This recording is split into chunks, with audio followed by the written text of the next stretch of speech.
SoundCloud.com/chaotic flame, YouTube.com/@ nothing left to do but win. This is Nothing Left to Do But Win podcast, episode 60, and I'm here with my marvelous co-host, Rashida Renee in the building. How you doing, Rashida? I am lovely. How are you? Hey, I'm doing good. I'm feeling good. Just ready to talk to the people. Definitely looking forward to see what clips you got. First of all, we got issue because you ain't been checking in like you supposed to be. Ruh-roh. I yield. You know better. You're right. I do got it. We shouldn't have to be doing this, okay? You got it. You got it, sis. Touche. I can't even fight against that. You got to tap in a little more. I do got to tap in. And I'm pretty sure AK is around here somewhere lurking, but we're going to let's get right into it. The name of this one, I just named it DEI. There's a lot going on out here with DEI. I'm seeing it all over Isn't there though? we gonna find out. So for those who don't know, I will be sharing my screen. Let me add this to the stage, and I'm just going to read verbatim off Wikipedia. What is DEI? So DEI, diversity, equity, and inclusion. In the United States, diversity, equity, and inclusion, DEI, are organizational frameworks that seek to promote the fair treatment and full participation of all people, particularly groups who have historically been underrepresented or subject to discrimination based on identity or disability. These three notations, diversity, equity, and inclusion, together represent three closely linked values which organizations seek to institutionalize through DEI frameworks.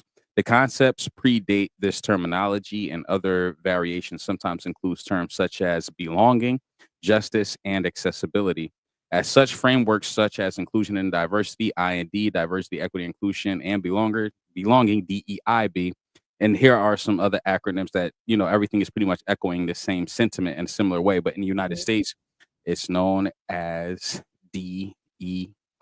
So, give me 1 second to pull up what has been happening with DEI. Let me see. DEI. You can chime in whenever you would like.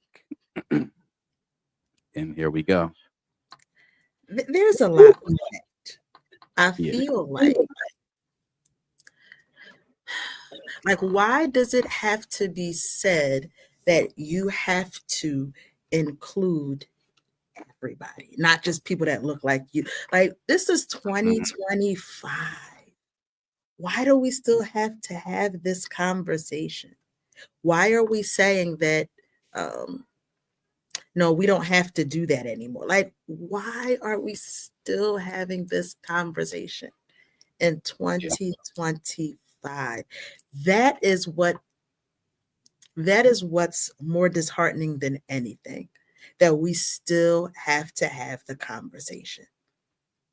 I agree, and the fact that this is a thing, it just shows that there is a problem. Like there is some sort of problem with inclusion of all peoples.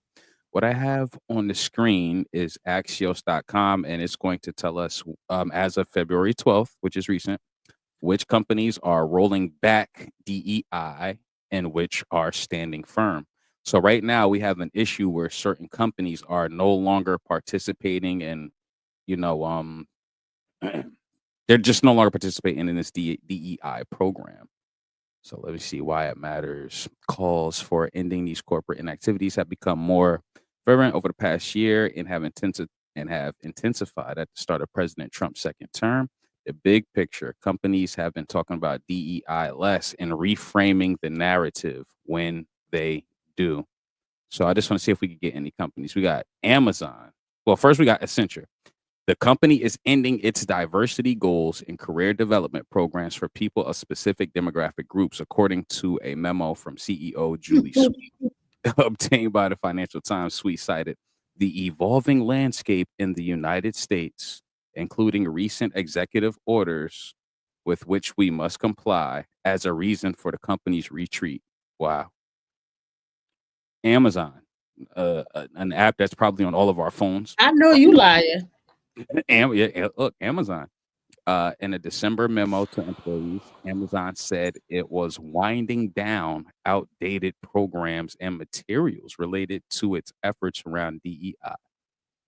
Boeing, there's been so much going on with Boeing. We'll have to get into that another time. But Boeing, these are just companies that are, look, Disney. This is a dangerous one, I think. This is dangerous.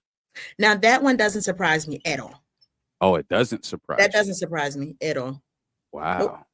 Wow. Now, Um, Amazon does, but yeah. Disney, no, If not I at all. could, why not? If I could. Why doesn't Disney?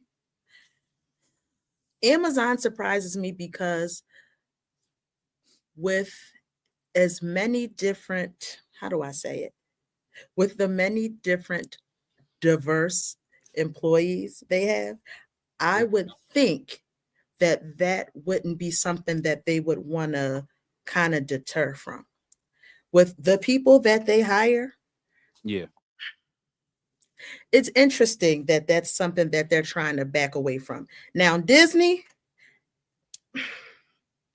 it doesn't at all, because if you look at the history of Disney, they ain't really that Uh-oh. ain't really their speed. DEI ain't really their speed. I feel like they'll do it if they have to, but if it's not mandatory, if they don't fear a lawsuit, they're just like fuck that. So uh, Disney ain't really for us the way that people might think. And based off their track record, I could definitely see that, like for sure, for sure. Look Do for I'm gonna you say, know yeah, go ahead. that if you sign up for Disney Plus or any of its companies or such, you can't sue them. Did you know that? I had That's no a idea. part of their terms and conditions. If you signed up for Disney Plus and you agree to their terms and conditions, you can't sue them in any way, shape, or form. Like that Wow, lady, sometime last year, the lady that had a peanut allergy, um, some way, shape, or form, got some kind of peanut dust or peanut product in her food. She ate it and ended up passing away. And when the family tried to sue Disney, they was like, nope, you can't, because when you signed up for Disney Plus, you agreed to never sue Disney or any of its subsidiaries, even though the wow. people admitted, yes, we made this mistake. Yes, we are sorry. We're sorry that she passed away. They're like, nope, you agreed to the terms and conditions. And one of the terms and conditions is you can never sue Disney or any of its companies or subsidiaries. Now, ain't that something? Now I'm gonna have to Yep. do more research and look into that, but that is crazy. Yep. crazy. Terms and conditions. Ooh. You would be surprised. And I said, this can't be a thing. It really is. It really is. So not only did the family lose their mother, but now they can't even be somewhat compensated, if you can compensate for the loss of a life. They can't even if they didn't have the money to bury that woman, they couldn't even sue them for the money to bury her. Now that's crazy, yo. That's That's insane. wild. That's wild. That's wild. What else we got here? We got Google and Harley Davidson. This one doesn't surprise me, right? We got Lowe's, McDonald's, dude. Like, this is crazy. Meta, Nissan, Target. Wow. Wow. I Target has want to say that surprises me, but it doesn't. it doesn't. Let me just read under Target. It says Target has concluded its 3-year diversity, equity, and inclusion goals and racial equity action and change initiatives in 2025 as planned. It has stopped all external diversity focused surveys, including HRC's corporate equality index, and is evolving its supplier diversity team to supplier engagement to better reflect our inclusive global procurement process across a broad range of suppliers, including increasing our focus on small businesses. Yeah, this is crap, yeah. Walmart, no surprise there. Um, wow. Delta. But hold up. The same way we spoke. Wait, hold on. Did that say Apple? Oh, Yeah, hold on, if I could, before we get into that. So those were the companies who are no longer participating in DEI, right? So mhm. right here is a list of companies that are standing firm on it, right? Okay. So, yeah, American Airlines, Southwest Airlines, United Airlines, Apple.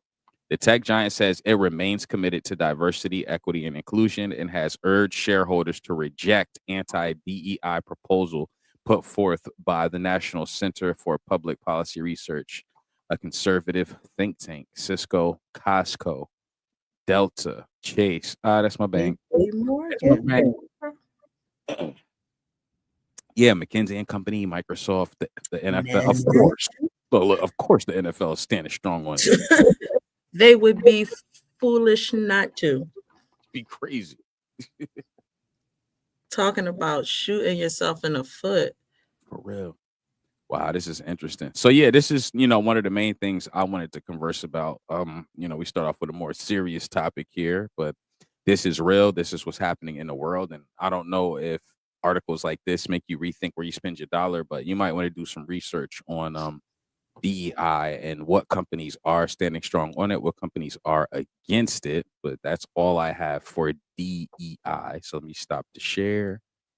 But it definitely does make me rethink where I spend my money, because if where I'm putting my money is not somewhere that supports people that look like me, that Mm, supports things that are important to me, why am I spending my money with you? Because just like I can spend my money with you, I could spend my money somewhere else who does support me and people that look like me and the advancement of people that look like me.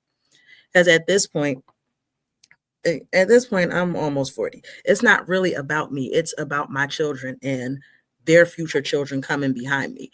yeah, That's why my daughter's about to graduate high school. And one of the things that we've been really, really focusing on is, even if you don't go to college, you need to make sure that you are educated in some way, form, or fashion. So you don't absolutely. have to ask nobody for nothing. So you Yeah, don't have to ask for somebody to support you. So you don't have to beg for handouts for anybody else. Do as much as you can to get as much as you can on your own. So you ain't got to ask for nobody else to help you out. yeah, those are good things to be teaching. You know what I'm saying? Especially with how the world is progressing. You want your daughter to be independent enough to not need from too many people. You don't want her to be the type of person, human, and this can kind of transcend genders, but it's more important for women, in my opinion. You don't want them to have to really rely too much on people that aren't family. I want to say, I want to tread carefully there. Just gotta, Um, yeah, gotta be careful there. Now, I don't know if you remember, but the first episode that I was a part of, All right. the conversation was something similar. It was, am I raising my daughter to be independent, Mm-hmm. or am I raising her to be a wife? Something along those lines. Do you I remember. remember that? Yes, absolutely. Yeah, absolutely. Um, and my answer was, I'm raising her to be both. If you can be independent, you don't ever have to ask anybody for anything. But I'm Right. also raising you to be a wife because here's the thing, your husband can die. He can decide he don't want to be married. He can just up and leave. If you are able to be both, you'll always be good. You'll be good. Yeah, If I like. you're just raised to be a wife and you don't have anything else in case something happens to your husband, you'll always be dependent on somebody else. You'll always be looking for what someone else can do for you. Mm, That's why I think it's very important to have the ability to be independent, but also be, if you want to be, somebody's wife. touche, touche. And I know my answer was a little different back in the day, but after you word it like that, that makes sense. I can't lie. But I remember for I'm always be white. But now I understand what you're saying. 100%. And I agree. Because let me tell you something. Like, I don't ever want to be anybody's wife again. But Are if you I sure? met, Are you sure? you would have to be a pretty incredible individual to change that. Yeah. Right now, I'm not open to it because these niggas is weird out here. So right now, I'm just like, nah, I'm good. But if I met an incredible individual that made me want to rethink that, maybe, uh, Yeah. maybe. But I also know that I could be a good wife. But if something happens to that nigga, I'm able to stand on my own too. Understood. Understood. Yeah. Important. Important. And hey, I guess at this point, if you have any clips in the tuck, I was hoping that Amira would be able to show up so we could have that conversation we had earlier in the week, but we'll save that for when she's available. But Okay. if you got some clips, let them fly. Let's do it. I gotta save this one. Tell Let me shoot this me link. what you think about this. You're a father, right? Uh-huh. Tell me what you think about this. Why this man got two kids the same age?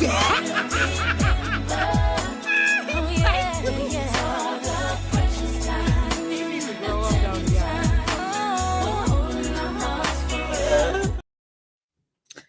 This man just had two children that are 6 months apart. Okay. And I think she said he was like 23 or something like that. Mm. And they sitting there laughing and joking like it's funny and it's cute, but I'm just like, Oh man. Twin I, team 6 months apart. That's am I the it's only one funny. that think that's weird? I mean, it's of course on a social media level, it's funny. It's going to get the views. It's going to get the clicks because the math is crazy. Like the twins from that 6 months apart, meaning that they came from two different people.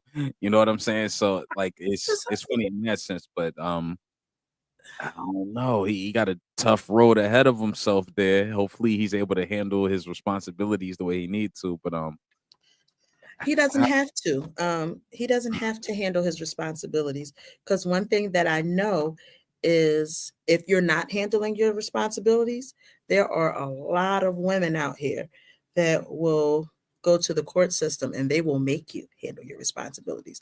And even if yikes. you choose not to, you'll be sitting your little dusty ass in a jail cell until you decide to.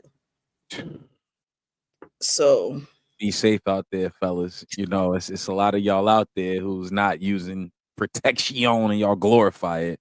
Be careful. one of the things that Show Off said that always stuck with me after he said it is Yeah. be careful where you put your semen. Nobody's responsible for it but you. So you got to be careful where you're putting it. And there's a whole lot of people out here that's just putting it any and everywhere as Who- if like as if they ain't got nothing to worry about. Yeah. And with that being said, you weren't here when I showed this. We're gonna pull this one up. Hey, bring it Careful. out, bring it out. Let's go. I'm ready.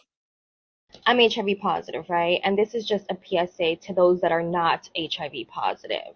Disclosure is my choice. When I disclose and how I disclose and who I disclose to is up to me. I find it so crazy how people are telling me that I need to disclose before I go on a date, that I need to disclose before I kiss somebody. This is the craziest one. Before I even tell them my name. It's not happening. I don't think that it's my responsibility to tell someone that I'm HIV positive if they are treating me as if I'm not. Your health is your responsibility. Adopt the mindset of medical practitioners. Assume that everyone has something until they prove to you that they do not. Why are you kissing a stranger or trying to kiss a stranger that you just met? Why are you trying to have intercourse with someone raw that you just met? You don't know me from a hole in a wall. Why are you trying to put your thing inside of me without any kind of protection? Why do I have to be the one to say, hey, chill out, I'm HIV positive, instead of you asking, taking the time to know me, get to know me, let's go get tested together if you want to take the next step? Why do I have to be the one protecting you from yourself? No, baby, that is not my responsibility. And I just wanted to make that clear. Okay, love you, bye.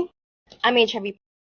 All right, so she was all over the place. Like that was a bunch of wrong with like two little good valid points in between with a bunch of wrong. You know what I'm saying? That's what Wow. social media is a lot of the time nowadays. Wow. I wish I had another brother up here with me to answer that one, but she's wrong. She's wrong.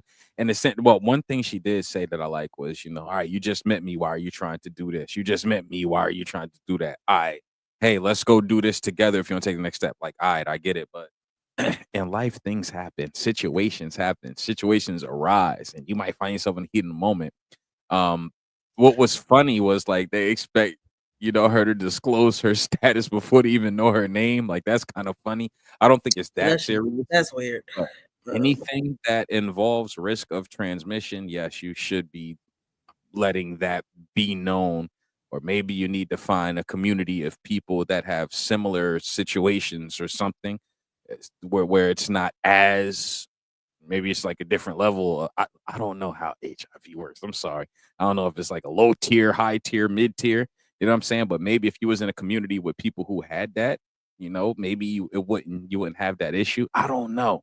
But you have to disclose that. Now you have to, because AK looked it up. In most states, you have to disclose if you are going to pretty much be passing bodily fluids. If you are at risk of infecting someone, you have to disclose. In some states, once it's determined that you have it, your doctor is allowed to inform everybody that you've come in contact with, past Oh, and present, not only tell them that you are possibly infected, but give them your name, your address, and your phone number. that's great. Why you need the Addy? Like, that's Like crazy. that's ain't that a great question? But yeah, I think if you are going to be passing bodily fluids with somebody, that is something that you should keep that clip in mind, because there are people that don't care. There are people that just like, listen, I got it. Everybody else going to get it too. So when it comes to, because essentially you're playing with your life, right? So if you don't care that much about your life, if you don't have anything to live for, cool, do you, boo boo. But if you do care, then perhaps you should take a moment. If you are going to be sharing bodily fluids with somebody, using protection ain't that bad. I mean, why not? Well, I understand why not, but you are essentially playing with your life. Yeah, That ain't and something that I'm willing to play with. not me either. And like, there are people who are out there who get this thing and they may get it in a very unfortunate way, and it may cause them to be vindictive, or it may Yep. it may cause them to have destructive behavior. I don't know a better way to say it. So I just think it's very, very important that you disclose. Like that's a real serious thing right there. Now, if you know you got something and you don't disclose it, you pass it off, you damn near a murderer, you're going to jail. I yield. And in And some cases, you will be prosecuted for that.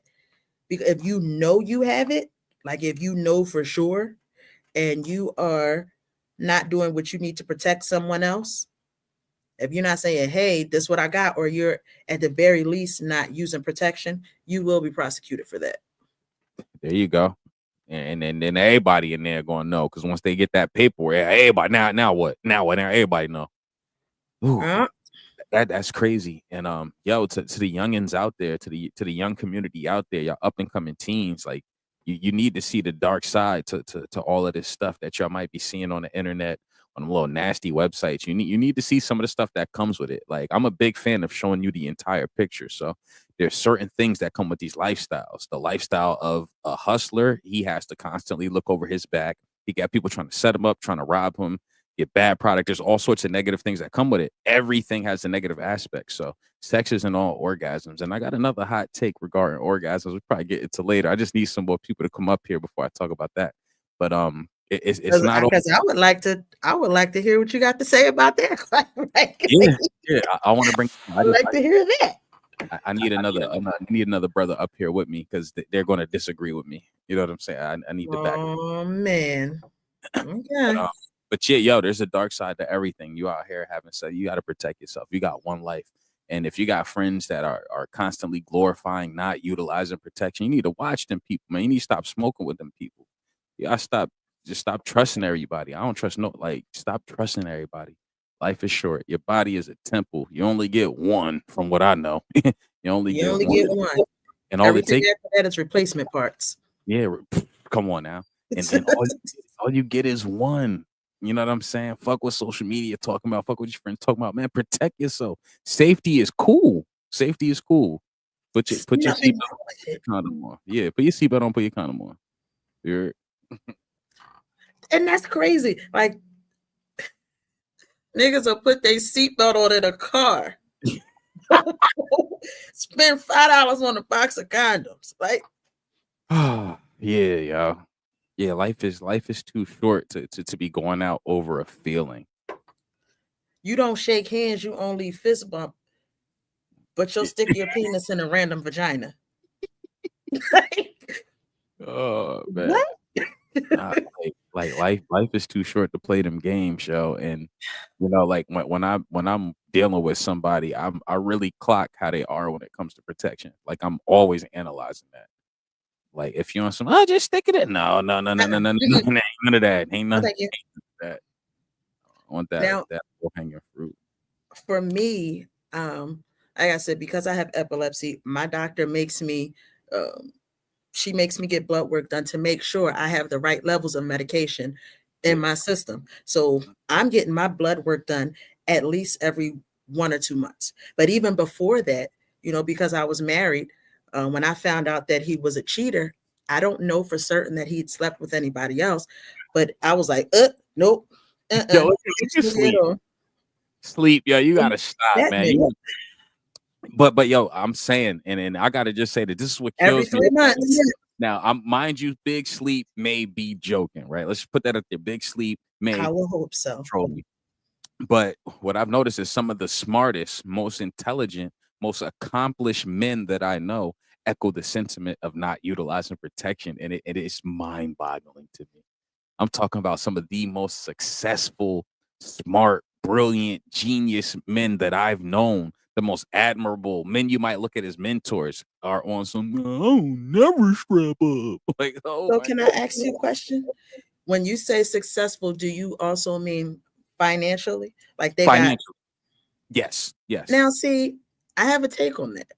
When you are in a certain tax bracket, okay, you are afforded different levels of health care than people who are in tax brackets below you, right? You probably can afford to see the good doctors, and you can afford to spend a bunch of money on medication. So you probably see things a little differently rather than somebody who makes minimum wage or maybe a little above minimum wage. So you can have that careless attitude. People have seen that Magic Johnson is still out here alive and breathing, and they're like, cool, condoms for what? That man has enough money to replace every single part and organ on his body. Okay? You ain't got that kind of money. You don't got it. And You don't have Magic Johnson money. have You you ever can't do what seen he do. have you ever seen the South Park episode with Magic Johnson where they No. went over the cure for AIDS? The cure was cash, large sums of cash. Yo, they put cash in a syringe. He took the syringe and injected the money into his bloodstream, and it cured himself. South Park is crazy. South Park is And crazy. I'll say it ain't 100% wrong. Do you realize I see it all the time in nursing homes? People that have the money, people Yeah. that can afford to be sick, they don't care. People that can't afford to be sick, those are the ones that have the most to worry about. When you can afford, like I said, you can afford good doctors, you can afford the medication, you have great insurance. It's not that big a deal because you know that your body will be taken care of. When you are regular working class, especially if you are a regular working class, you should be taking better care of yourself because you're going to be paying them high ass doctor bills. You know what? I feel like what stuck with me is when you said that people in a higher tax bracket are like afforded a different luxury. Like maybe one day we can go over all the different luxuries being in a higher tax bracket affords you. Because I want to say this now. Hopefully, nobody from my job is watching this in the future. Right? So I work in like 90% female environment, right? So I hear the woman talking about how they would pretty much worship the ground a man walks on if he made 200K a year. And these are like really accomplished. I'm talking about like I work in a very professional environment. You know what I'm saying? And when I said that, it made me think like, yo, what else do are people with money like? What other luxuries are they afforded? And then I had someone say something like, your girl is single based on who is asking. And you know, you You know what? like for real.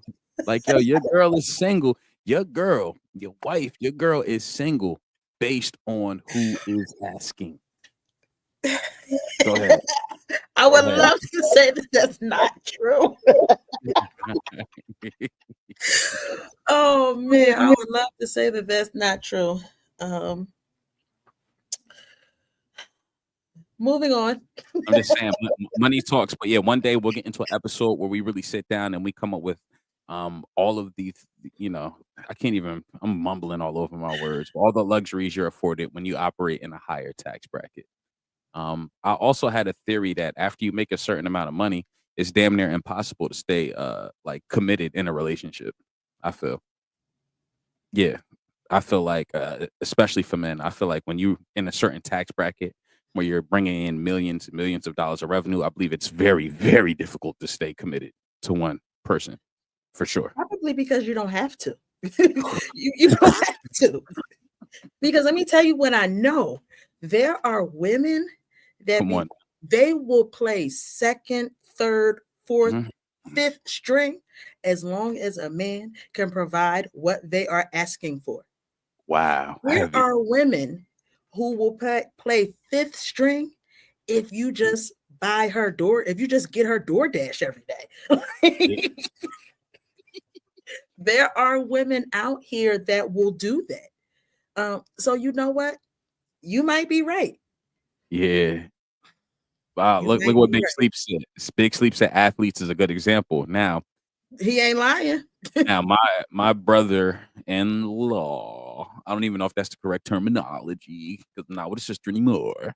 But my big bro played in the NFL, and Mhm. I got to see some of that lifestyle. It must be very difficult to stay committed. Like after you make a certain amount of money, it's hard, yeah. It's Because the hard. more you have, the Uh-huh. more women are in your face. They ain't even gotta like you. They ain't gotta think you cute. They ain't even think you ain't even gotta be that dude. But if you have something that you have something to offer, Let me Yeah. tell you something. You could be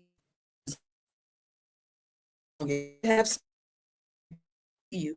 There is a woman that will make you feel like the best looking nigga on this planet. If you have something to offer her, I promise you that. I promise you. Or especially if he know he ugly. Listen. Crazy. That's a good point. But yeah, it must be nice to be bagged up. So anyone out there that's bagged up that want to come up here and speak to some of the luxuries that they're afforded for being rich, I'd love for you to come on a platform. I would love for it. I'd love to have a conversation with you. But yeah, It's very interesting. yeah. But yeah, I honestly truly feel like it would be very, very difficult to stay committed to one person after you're generating.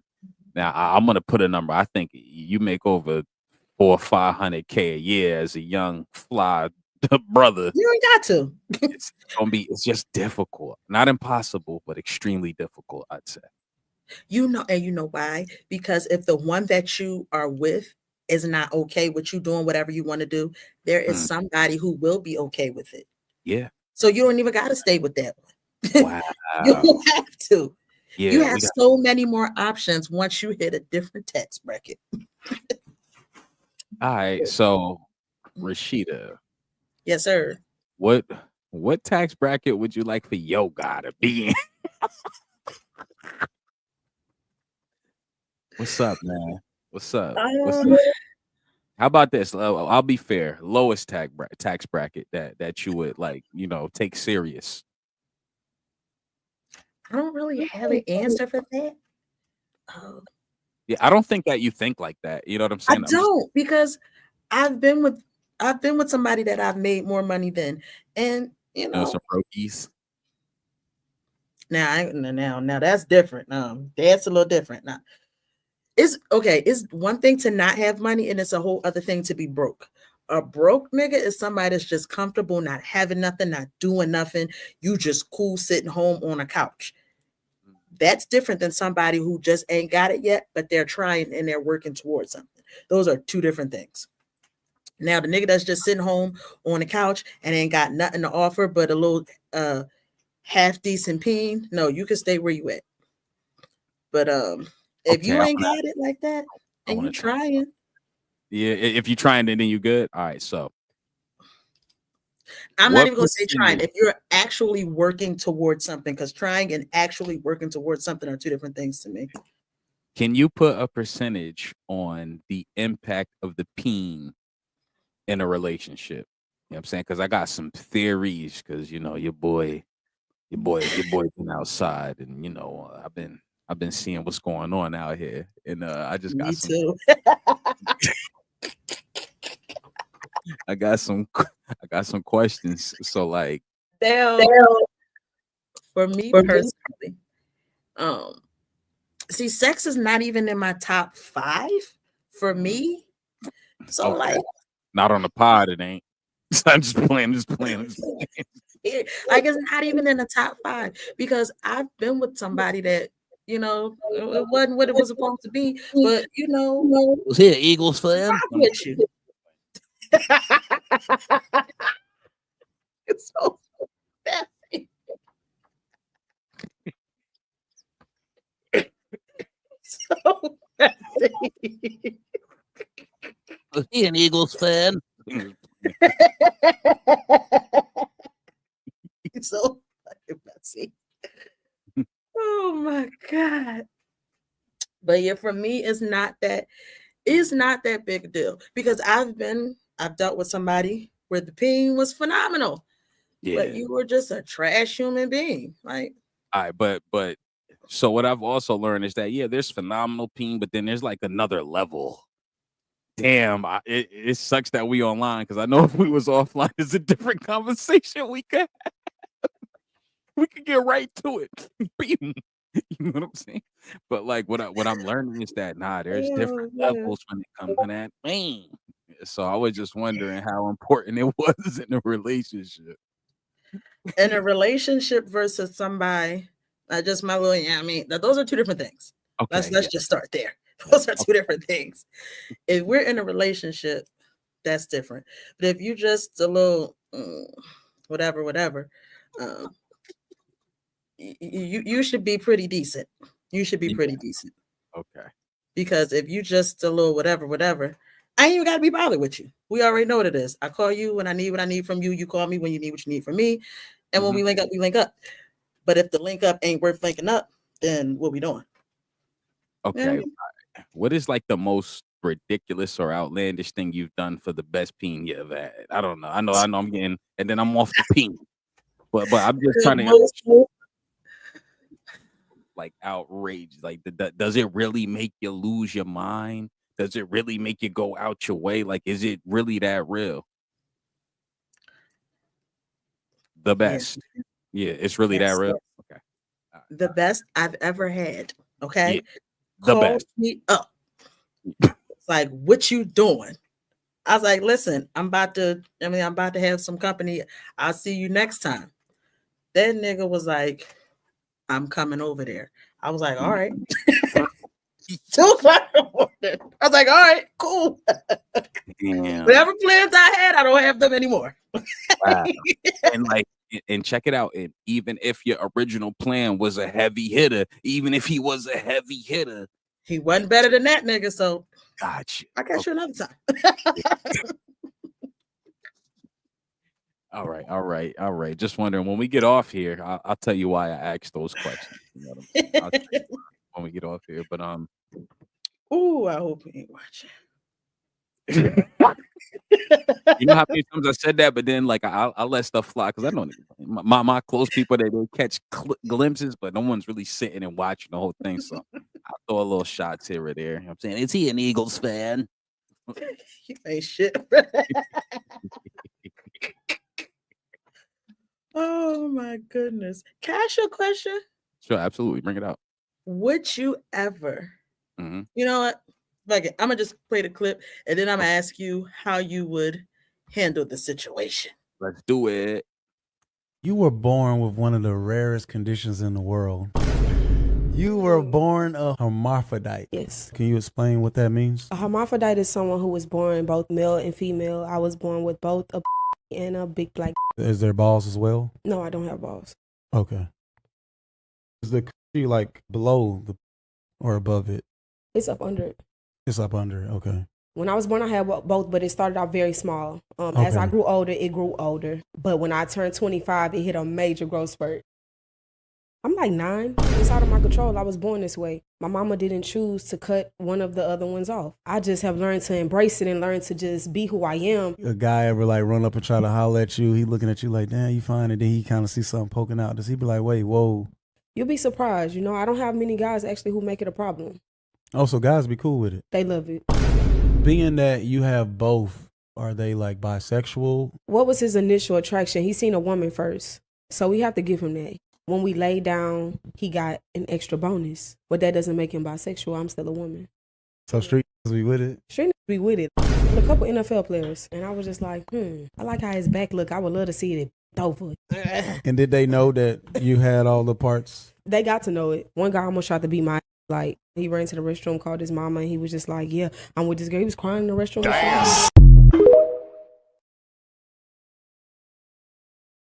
Whoa. What would you do? Oh, what man. would you do? On air, huh? On air, huh? What would you do? All right, but like, what's the scenario? So like, I bag her, we go home, and then that's just then boom, you just. She said 9. She said 9. That ain't small. Nah, you gotta get up out of here respectfully. There's no malice or nothing, but like, you out doing me. You're wilding with a. You wilding. All right, but okay, because here's what she said, right? Okay. Yeah. She said it's up under, right? So if you in it, you ain't necessarily got to be touching up, like, you know what I mean? She said, all right. So she said that the V is under the P. No, she said the P is under the V. Nah, that's weird, cuz. What is going on? Nah, I swear she said it the other way, Rashida. But even if it is the other way, like, why that's the problem? So like She's first, still a woman. so look, if it goes belly button, then P, then V, that's weird. Because even if you just try and eat the V, you kind of got to move it out the way. You got to tuck it. You got to fold it. That's it. You on the forehead. Oh my God. No, I wouldn't know. I couldn't do it respectfully. I wouldn't be mad at that because it's not a situation where you're meeting a trans. You're meeting someone who's what's the proper word? Her math. Hermaphrodite. Okay, that's different. You know what I'm saying? So it wouldn't be no malice. I wouldn't feel crazy about myself because like she said, when you first seen her, you saw a woman. She is a woman. When dude laid down with her, he got a bonus. A 9-inch bonus. I'm I, Because at the end of the day, genetically, she's still a woman. People are born with additional parts on their body all the time. Hers is just, she just got a peen instead of an extra thumb. Yeah. Hold on. Got some audio issues. So I don't see nothing wrong with it personally. That's crazy. Now, can you still hear me? Yeah, I can still hear you. All right, I have some audio issues, though. Let me just reset something. I'm listening. Now, for me, if I were to get with a man, because this happens to men too. There are men that are born with both parts. If I was with a man and while we about to get it in, I found out that he got a hole and a pole, I probably wouldn't even want to smash no more because I would be more interested in how all this works. Can you put one in the other? Like, how does this work? I wouldn't even be mad though. Like that. Like, can you put it in there? Like, that's what I want to know. I'm more what's the word? I'm more intrigued than anything else. Yeah, like, you it turns like a science project or something with you. Yeah. Now, and I ain't gonna lie, I would probably do it just because this is interesting to me. But I'm gonna be like I am genuinely intrigued. Like, how does this work? So you know what that says to me? Like, I ain't gonna say that. What? Go ahead, bring it out. Because you can be in me and I can be in you too. Like, you know what I mean? That just. I mean, like, can't act like it's not interesting. It's just certain shit I cannot say on this platform. You understand? There's nothing I could do with that situation. That's crazy. After dark coming soon. Yeah, that's after ADP. Yeah, but definitely ADP. I'm about to hit the refresh button. Give me 1 second. I may disappear, but I'll be right back. Okay. I'm gonna play this video because I've played this video I don't know how many times, but this makes me smile. I love this video. Rip it open. What's that, Mari?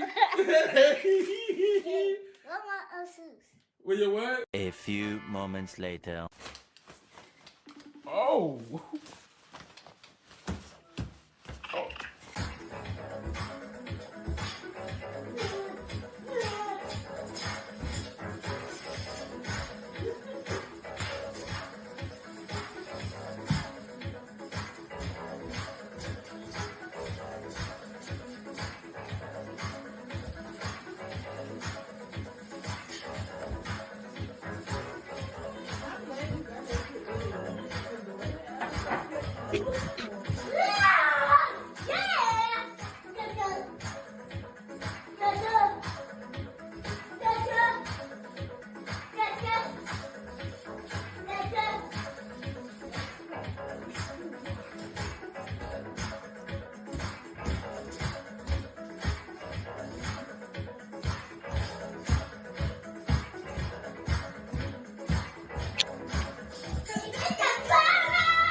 I absolutely love that video.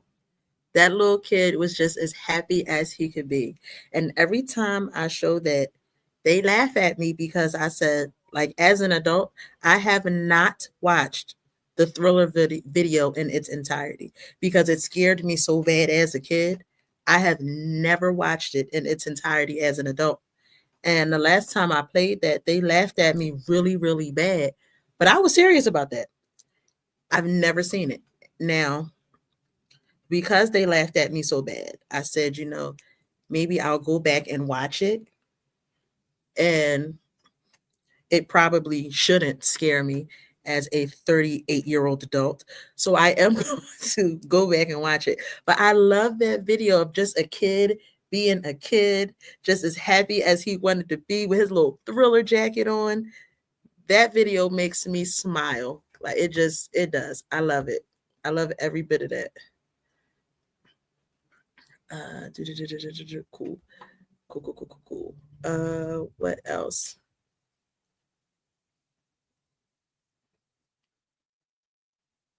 Are you still there? You're not muted, so I don't know if you're saying anything or not.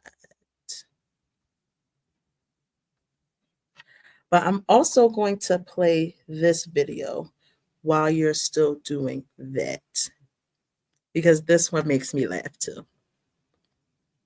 I told my girlfriend dated her for 1 year to let me try a 3-man tingle for the new year. She said no. I told her we're doing it or I'll leave her. Do what you need to do. She won't find nobody as good as me. We both know this. I turn up the pressure and start packing my things. I had nowhere to go. I wanted her to think about her life without me. I had my female friend / side chick bring her truck to help move my things into storage. Girlfriend sees the other female and just sits there looking like she's about to cry. I carry the last box to the truck and girlfriend runs up to me to give me my toothbrush. Y'all take care. My side chick lives in a 2-bedroom apartment with roommates and I can't stay with her. I don't have a storage. I need to get back home with my main, but she changed the locks and is not responding. Legal aid said I had tenant rights until I moved myself out. Help me, y'all. She called your bluff. She knew you was bullshitting, and she stood on business. And it sounds like she mentally checked out. She been tired of your shit.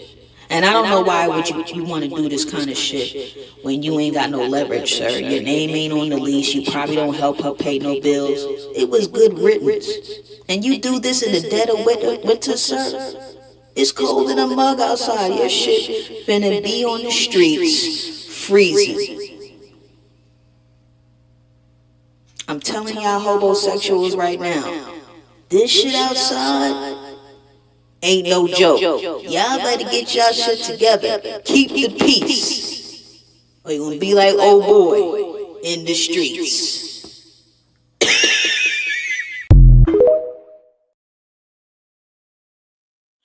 So I say this all the time. It's very, very important to find someone who is good with the things that you are good with. If you know that you are interested in certain things, then you need to find somebody that's compatible with that. The problem becomes a lot of people want a certain person knowing that they're not willing to do what they want to do. The problem then becomes I'm going to try to force what I want onto them and try to bring them on my side and try to get them to change their mind. When I knew from the door, they wasn't with it. This man said he wanted to have a threesome and his girl was like, no. I'm pretty sure this wasn't the first time that they've had the conversation. If you want somebody to fill those shoes, then you need to find somebody that's willing to do it. That's the problem a lot of the times. You want the person, but you don't necessarily, you're not on the same wavelength. Now you find yourself in a situation like this idiot. You're trying to force something on somebody who ain't with it. And now you're sitting there homeless, broke, busted, and disgusted. Meet somebody and be with somebody who on that same type time that you are on, and you'll be good. But tell me what y'all think about this. So in 2020, everybody was doing the PPP. My cousin did it. My brother did it. Then my best friend did it. I said, shit, sign me up. Now, I wish I never fucking did the shit. So, bro, 4 years after the money already spent, I get a knock at the door the other day. Boom, boom, boom, boom, boom, boom, boom. Dallas Police Department, open the door. We know you're inside. Shit, I opened the door because I ain't do shit. What the hell y'all banging at my door like that for? Put your hands behind your back. You're under arrest. I'm like, damn, what the hell I do? Can I put my dog up? They're not giving me no information, not letting me put my dog up. Get to the van, take me downtown. I'm in booking, asking, what am I being arrested for? They're not giving me no information. I find out when I get in front of the judge, I got 4 charges. Bank fraud, wire fraud, making false statements, and tax evasion. So the judge never mentioned PPP. So it's not registering to me what am I actually here for. So he set my bond at $20,000. I go back to my cell. I'm talking to my cellmate and I tell him about the charges. He like, bro, that's for PPP. I'm like, how you know? Tell me why this man tell me that it's been at least 50 people that came through within the last week with the same charges. So the jail is overpopulated. The court's backed up for months. My next court date isn't until July. After I make bail, they tell me I gotta go on an ankle monitoring bracelet. And this bitch hurt. Bro, I can't leave the house. I can't smoke. I can't drink. I can't do shit. And mind y'all, they can listen to anything I'm doing at any given time and freaking talk to me through this bitch like it's a walkie-talkie. Bro, I talked to my public defender earlier, and this man tell me I'm facing 22 years in prison, but if I find a way to get them the $22,000 back, that he can give me less than 10 years. I don't even have money for a paid lawyer. So yeah, I got a $10,000 watch for sale if anybody want to buy it.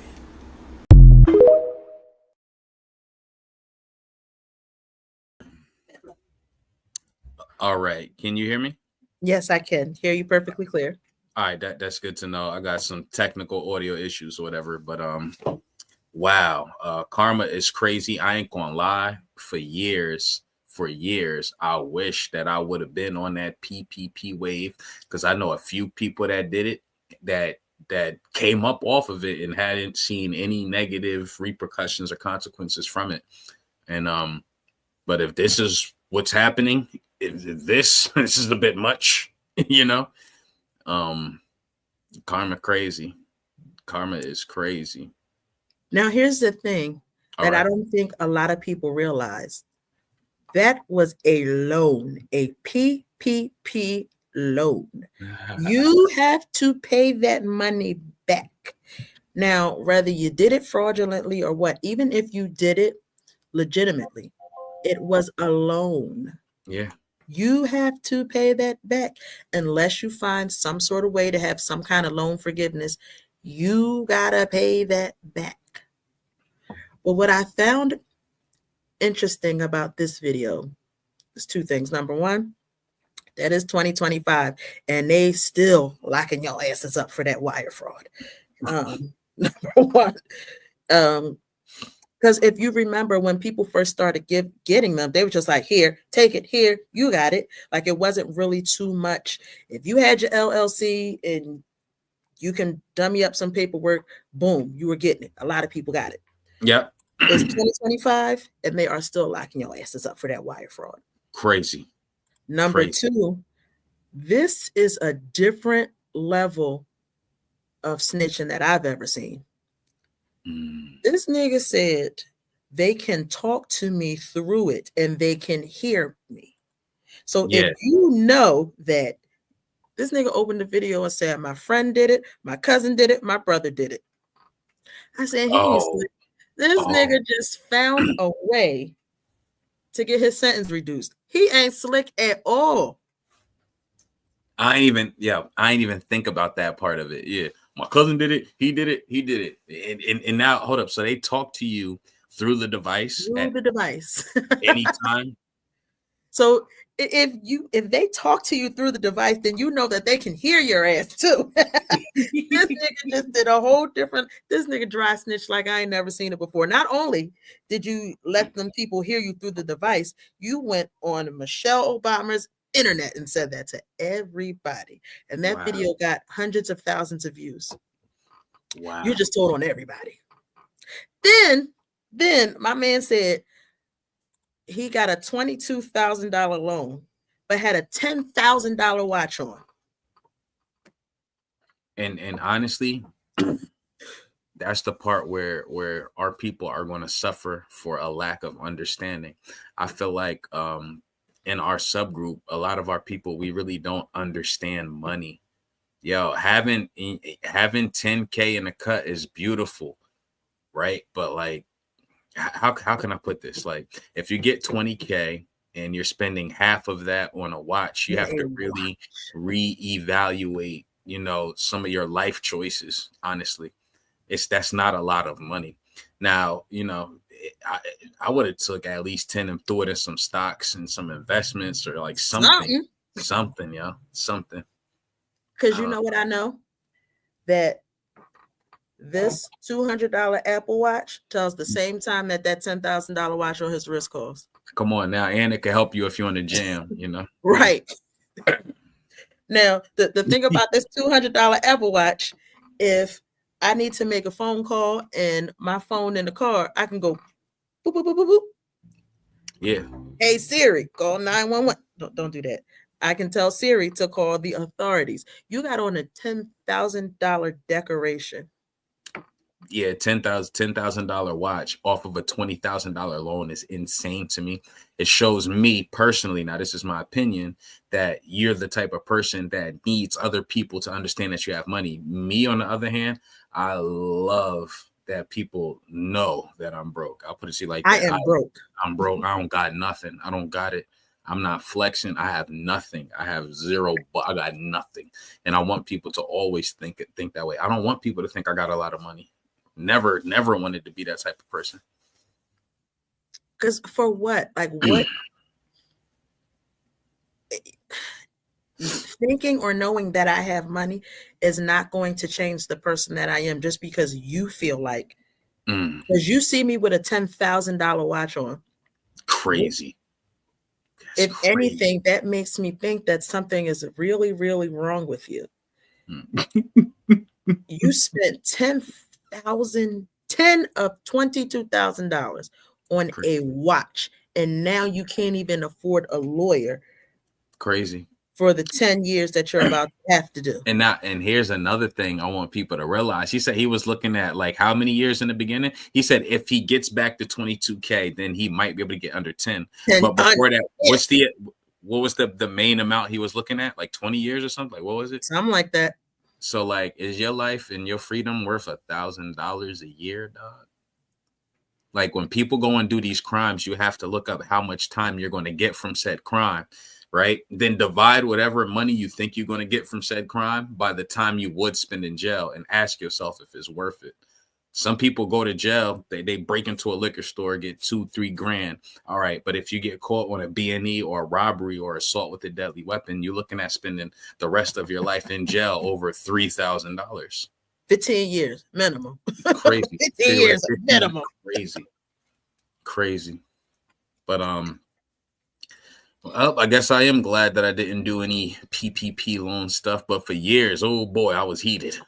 Like, me too. I was like, man, like we could have had because in my mind, like I had things that I legitimately wanted to do. And because I have an LLC, I could have gotten one and it wouldn't have been fraud. A couple buttons and got it. Yeah. And I was just like, there are things that I could do. There are things that I want to do. But in my mind, it's a loan. I don't want to pay nothing back. Like, I don't want to pay nothing back that I don't absolutely have to. I'm not taking a loan on anything that I don't have to. That's why the car I'm driving now is paid for because I don't want to pay nothing back. Yeah, that's a great feeling, huh? It ain't new, but that motherfucker give me everywhere I need to go from A to B. There you go. I could put seven niggas in the car with me. Where we going? On now. 4 wheels in the engine. Yeah, 4 wheels in the engine. You getting it? We going to Atlantic City. We all going. We out. But and I was like, you know what? I have the opportunity to get a new car. Finances, them finances coming back. I'm finally kind of recovering from this divorce. So I'm just like, I might as well get a new car. It's been a rough couple years. Like, I deserve to do something nice for myself. And I was like, you know what? When you get a new car, then you got a new car payment. Then you got to have full coverage insurance. I'm gonna just keep rocking out with the same one I got. Exactly, and a save new up. car is extra added. That's extra outcome, or that's extra income going out the door. Yeah, I'm good right now. I like how you worded that. good It's right now. extra outcome. Yeah, for Yeah, sure. I'm good on that right now. Yeah. But everybody doesn't think that way. But you know what? Now that I am a single parent, and now that I have to pay bills myself, I think about something like that. Let me tell you something. I was talking to a friend of mine. He was like, "When the last time you had an oil change?" I was like, "Damn, I don't even know." That was something that I never had to even worry about before. Yeah. Like, he would be like, "You know what? It's time to go get an oil change. Give me the keys." All right, cool. When the last time you had one? handles. I don't know. I don't know. When the last time you had a tune-up? I don't know. Just have it, because that's something I never, not ever had to consider. So this stage of my life, I'm really having to be an adult, like a real life adult, and do adult stuff. And that's probably the only thing that would kind of sway me to be married again, because when I was married, there were certain things that I just never not even had to think of. I never not ever had to do. But I don't know, it's kind of like be an adult, be back.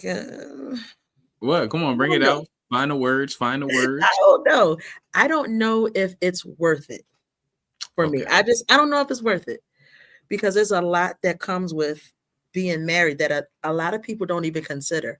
I was watching something the other day, and the lady was like, I don't want to be married until I'm in my 30s. And the guy said to her, well, don't you think by the time you're that old, a man won't want you because you're so much older? She was like, no, I just want to live my life. And if I get to be that old and I don't get married, then I just don't. And that's kind of where I am. Like, if I never get married again, I'll be cool. But if I did, that man going to have to be extremely incredible. Like, extremely incredible. I know how to take care of myself. Okay. But I would love for somebody to take care of me. Well, I would love it. What type of qualities does an outstanding husband material man have? He would have to understand that being a provider is much more than financial. Because so many people think that I got money, I take care of you, so that's it. But for me, taking care of me is so much more than financial. You can have a bag. You can be able to throw a bag in my pocket in front of me every weekend, but you could be a trash human being. Like, I could have to be worrying about who you out there sleeping with and what you're bringing back to me. Like, are you taking care of my feelings? Like, that is more important than anything else. Oh, that's heavy. Are you making sure that you are not breaking my heart? Are you making sure that at the end of the day, even though you are paying for everything, are you making sure that I am good? 100% good. Yeah, so it just goes way past financial. Way past that for me. Okay. But you know what? I do know some people that are okay with just a man being able to give her a bag and calling it a day. That ain't me. Yeah. Okay. Understood. All right. What do you think two qualities of a lady that men would consider wife material have?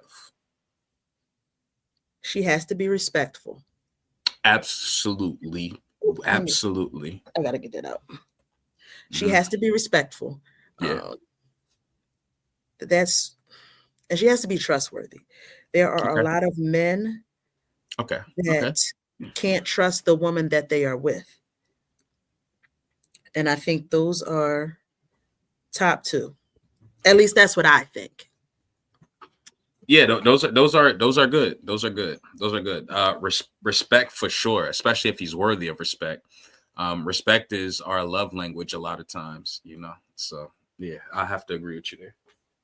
I was a friend of mine. I was saying to him, I said, man, like, because he has a really physical job, and I'm like, man, like you go to work every day. You up at 4:30 every morning. This extremely physical job. And at the end of the day, all you're asking for is somebody to make you a hot meal. Like Yeah, you ain't asking for, like you're not asking for a lot. You're just asking when I come home, can you cook me something to eat?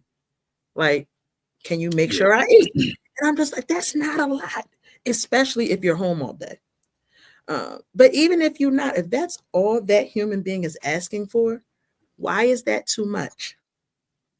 yeah. Feed And I don't. nigga. Yeah, and that's and I'm gonna give you ladies some game right here too. Something that we could say is top 3 is providing a safe environment. That doesn't mean you have to have your own crib. It's like when he's with you, does he feel safe? Does he feel like he can vent? Does he feel like he won't be belittled for expressing real emotions to you? Does he feel like you're going to weaponize information and utilize it against him later, or call him less of a man, or bring something up in an argument because you have a temporary disagreement, but he's expressed vulnerable things to you, right? So it's like providing a safe environment is key. And I think that that transcends, you know, genders, but providing a safe environment or a safe space, I have to say, is definitely like really high up there. Us men would appreciate that. And like I said, that doesn't mean like, oh, yo, you got to have your own crib and it got to be safe there. That would be nice too. But I'm talking about more so the mental and spiritual aspect of it. Like creating a safe space, he'll show up. And a safe space usually does come with a plate sometime. We'll take it. We'll take it. And I feel like feeding a person is probably the least thing. That's the least that you can do because nigga, you gotta eat too. Like if I gotta eat, if I gotta make sure I eat, it shouldn't be an issue to make sure you eat too. So Yeah. like that shouldn't be that big of an issue. But the one thing I will say is when I was younger, you know, I was a little angrier then. I've grown. But back then, one of the things that I know that I did was I don't want to say he was emotional, but he kind of was because he had been through a lot. So, you know, he would vent to me all the time. And when I was younger, I'll never forget, and I still feel bad about it to this day. I brought up something because he was pissing me off. And I brought up that one thing that I knew was a sore spot for him. And it, because I just wanted him to shut the hell up in that moment. And the look he had on his face, I can tell that in that moment, I crushed his entire being. And I will never, not ever forget that look for as long as I live. Ooh. Even though things have ended the way they did, I still feel bad because I knew when I said it, I knew the impact that it was going to have. But in that moment, I didn't care because he was, and the real reason I did it is because I knew he was right. And I did not want to hear what he was saying. I knew he was right. And I knew that I was wrong. And I didn't want to hear it. So instead of me just putting on my big girl panties and saying, you know what, you're right, cool. I was just like, you know what, nigga, you.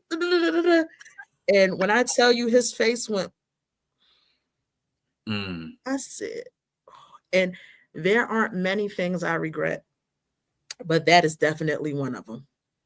That is definitely one of them. You know, that hurts us so much when that happens, yo. Especially like, mind you, I don't need to know exactly what it was that you brought up to him, but like that hurts, yo. Because he probably trusted you with whatever information he gave to you. He probably ain't deserved to get it thrown at him. You know what I'm saying? And yeah, that's called he definitely didn't. Yeah, that's called weaponizing information. So yeah, guilty. And that is something, because even with that, like I said, I knew it was going to have an impact. I didn't think it was going to hurt like that. But when I saw the look in his face, I said, ooh, you a trash ass human being. Like in my mind, I was like, damn, I probably shouldn't have. Like I might have went too far that time. I definitely went too far that time. And even after we were done arguing, and we just had to, you go in your corner and I go in mine. And in that moment, I couldn't apologize because I knew that it wouldn't amount to a hill of beans. But even when I finally did apologize, he was like, you know what, it's okay. We both said some things we shouldn't have said. And it's okay. I was like, you know what? It wasn't okay. That wasn't right at all. And even though he accepted my apology, it's something that I wish that I could have taken back and not done it in the first place. And I know that women do that a lot. And that's one of the reasons that men have such a hard time being vulnerable, because they don't want things thrown back in their face. Very, very true. Hold up. I don't know if you can. Yeah, very true. Can you hear me? Mm-hmm. Loud and clear. All right. I got all echoing going on. Let me take this off. It's no echo. I don't hear an echo. You might just hear all good. All right, as long as you can hear me. I got the most ridiculous audio issues going on this side. I can't even explain it, but my sound card just stopped working. Whatever. Yeah. All right. Let me see. And this has been so much fun. I had a really good conversation with you here this evening. I guess if you got one more clip you want to let fly, or one more topic.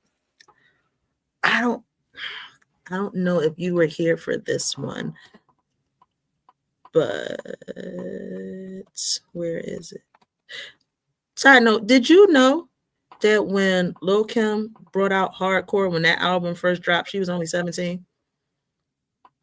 Did you know that? Oh man. Oof, that's rough. She was 17 years old. That's rough, man. Who was writing those lyrics, man? It's hard. And don't forget, I was 17. People, like, they don't get that. They don't understand that. They, because they had to market me like I was mature because I'm 17 and I'm talking like this and I'm dressing like this. That was like, oh, they had to, like, kind of make me seem more mature. So people don't understand that. So it really was like, for me, it was like, oh my goodness. I mean, they would have my CDs on, TV and like, this is, like just trashing and whatever. But the more they did that, the bigger I became. You know what I mean?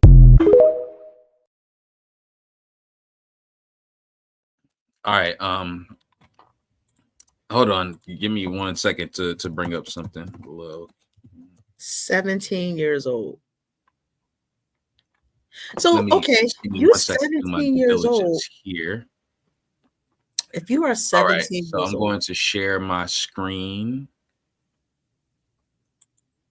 1 second.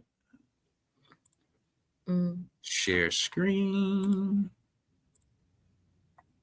All right, so this is the Hardcore cover.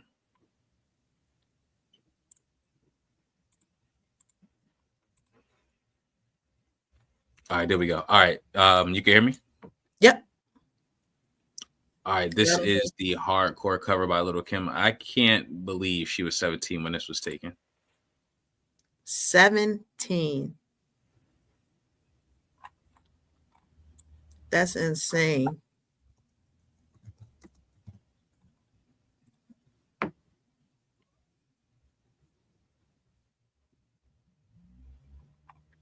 So it makes a little more sense now. It makes a little more sense. Maybe that's why. I can't hear you, Cheetah. For some reason, I can't hear you. Hold on. Okay.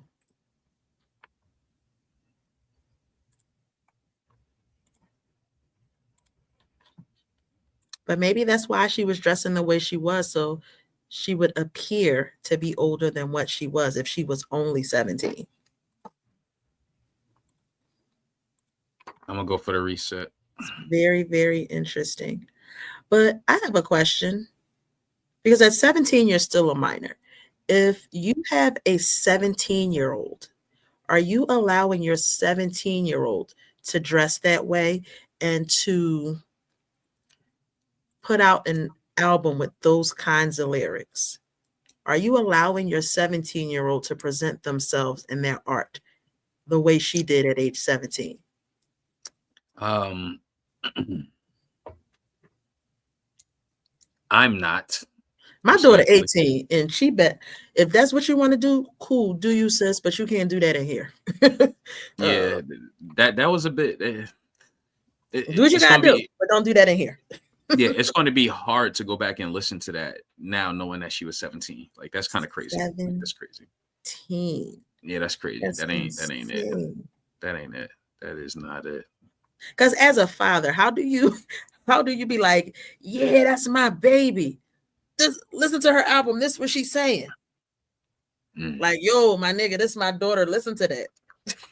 And yeah, that's wild. And the only thing that would allow you to justify it was the bag that's coming behind it. And that's not a good enough justification, but that's the only thing that will let you say, yeah, this is what we on. This is the time we on. This is my daughter. Da, da, da, da. I don't know. I couldn't do it. Because essentially, you're pretty much, I don't want to say you're selling your child, but you pretty much presenting her to the world in a way that you shouldn't want to be presenting your child to the world. Agreed. What are you doing? Like I said, my daughter 18, and at this point, she's an adult. She can do what she want to do. But there's no way that I'm going to watch you represent yourself a certain way and be like, you know what? Yeah, cool. No.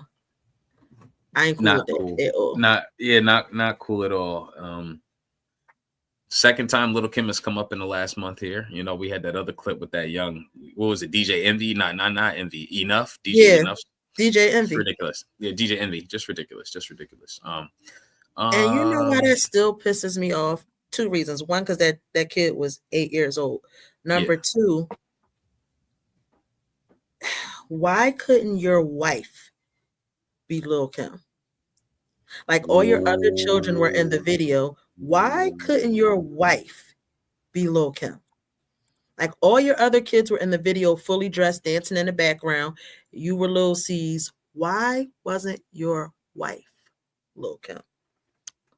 That's a haymaker. I can't get past that. I don't understand why, as a father, you would want to present your daughter that way. I don't know. Maybe I'm bugging. Nah, you're not bugging. Times are changing out here. People do anything for clout, clicks, views, attention. People probably do a lot more behind closed doors when it comes to stuff like that. It's just a lot. It's just not a sentiment I could echo. It's not something I'm cool with. It's nothing you ever see me doing or condoning. You know what I'm saying? Like, it's just ridiculous. We gotta protect the youth, not like expose and extort them. Like, who knows? Maybe the daughter, when she gets older, she'll grow up and look at that video and be pissed. Like, what the hell was y'all thinking? Like, what type of time was y'all on? You know what I'm saying? Let me see what I missed. Hey, shout out to my guy Dorian Ingram. Let me see if I got wait. That's what's his name? I would have sold drugs. yeah, some nigga Irk. Yeah. Yo, he was so serious when he said that too. Yeah. Oh my God. So along with what you said about protecting your child, right? You have a daughter.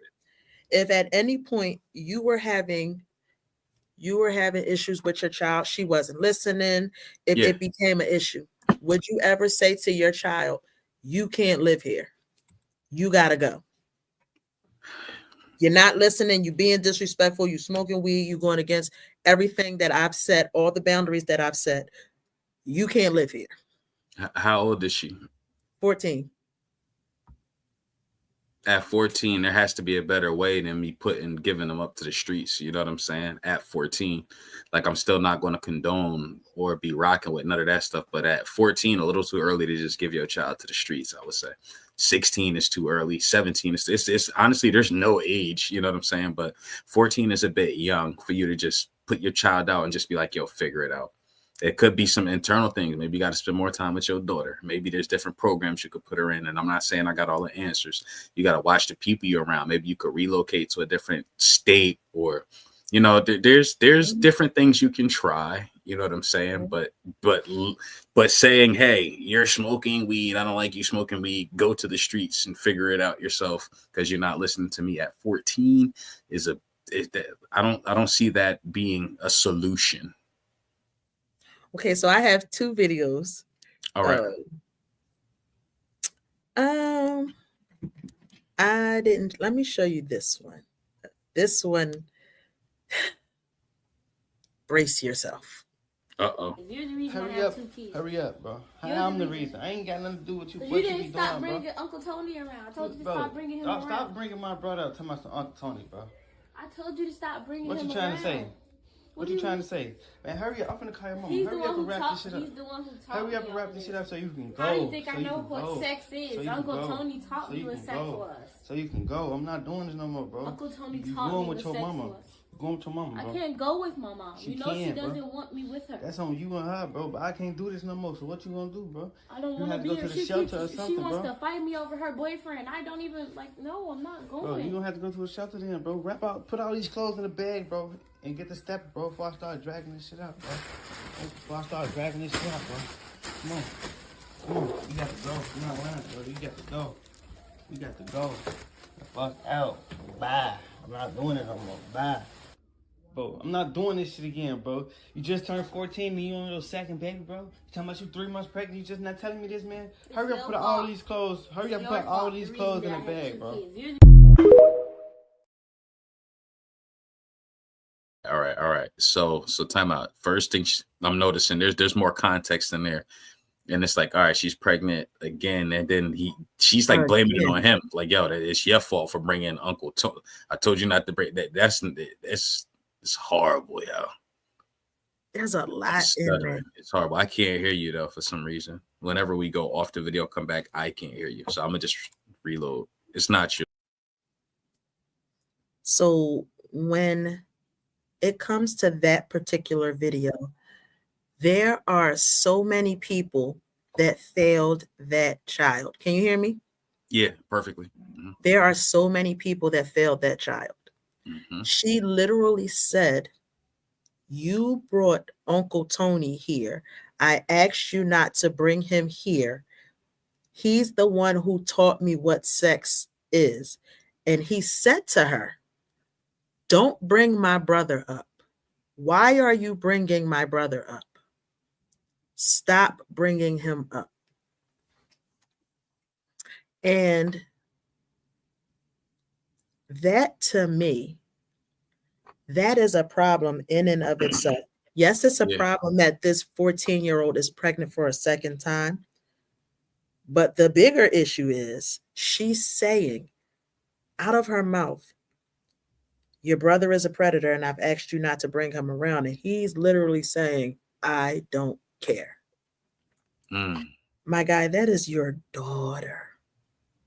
She's saying she can't go to her mother because her mom don't want her and her mom is trying to fight her over her boyfriends. One failure. She said, straight up. "You allowed your brother to be around me and your brother is a predator." And you're saying, so what? Another failure. Another failure. Yeah. The adults in her life suck. And then you're saying, not only are you saying all this, you're recording it and you uploaded it to social media to show the entire world that you are putting your 14-year-old out on the street because she got pregnant for a second time. There's so much to unpack here. Yeah. There's a lot. You know what I mean? Let me see. Shout out to Karan Hannibal in the comments saying insane. Yeah, that is insane. And that's another topic I want to touch on too, but I don't even know how to go about that. But usually it's close family members that are the ones inflicting these crazy types of damage into, young women. So statistics show that it's hardly ever strangers. It's usually somebody that you trust as a babysitter. And the fact that he blew off the whole uncle part, for one, he shouldn't have put that video out online. You know what I'm saying? And it's like she's bringing up something she thinks to be the issue, and you're just brushing it off. Why are you bringing my brother up? You know why she's bringing your brother up. Especially if she said it to you before. It sounded like she gave out a warning before, like you said, like it was a cry out before, but you want to ignore. We got to stop ignoring the victim, right? We got to stop ignoring the victim and then coming back after it's too late. So now she's pregnant again, which is so much for a parent to deal with. So like, I understand his anger, but you got to figure something else out. Angry with the wrong one, my nigga. Yeah, for real. You angry with the wrong one. Honestly, the second Tony would have got brought up, you should have, man. Yeah, everyone has felt that young girl. I yield there, but sad. And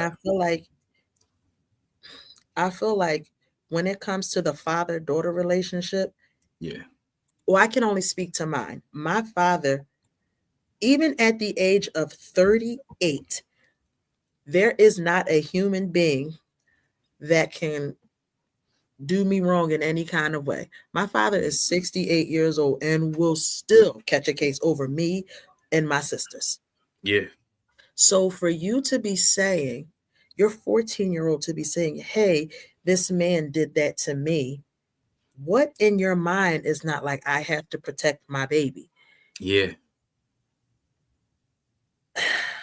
I don't.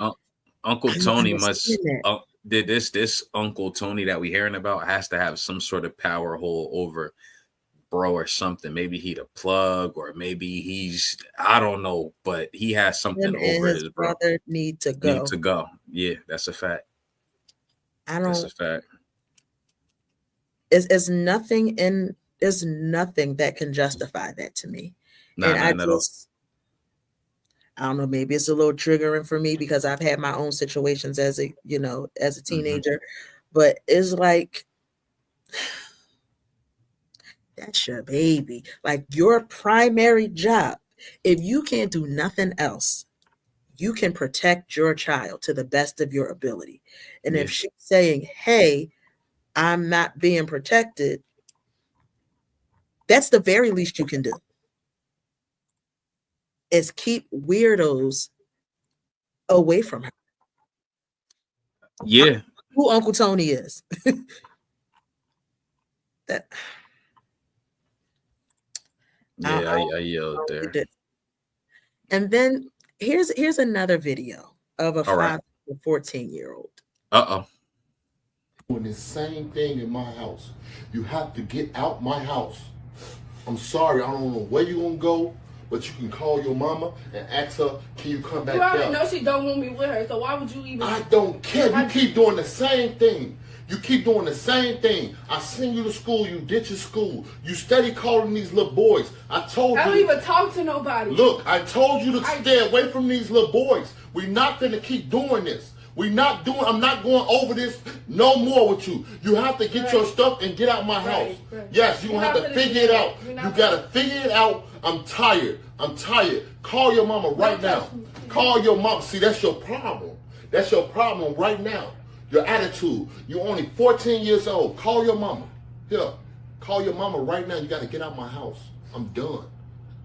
You too grown. You're only 14 years old. You steady doing the same thing. I found weed in your room.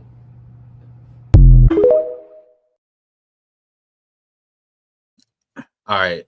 If I could, there seems like there's a difference from this clip and the last clip, but it seems like this father may have put in the effort, or maybe he has tried to have the conversations, or he seems like he's concerned. He seems like he's tried, but he just seems like he's exhausted his options. And you see how, and you notice what I notice about all of these situations, or both of these situations, is these are broken households that these are occurring in. Like, men and women aren't equal. They're equally important. The mother is important. The father is important in our own ways. And in unison is the best way to protect for children. So you have broken households, things like this, occur. I'm sure you got another comment. Who is this? Everybody. All right. I'm going to have to reset to hear you. So go ahead. Now, and this is why I say all the time, both parents are equally important. Before you decide to lay down and have a child with somebody, you really need to understand that that child needs the both of you. And if you can't have a situation where the both of you are coexisting and parenting this child for their well-being, then you need to not lay down and have a child with somebody. Mm-hmm.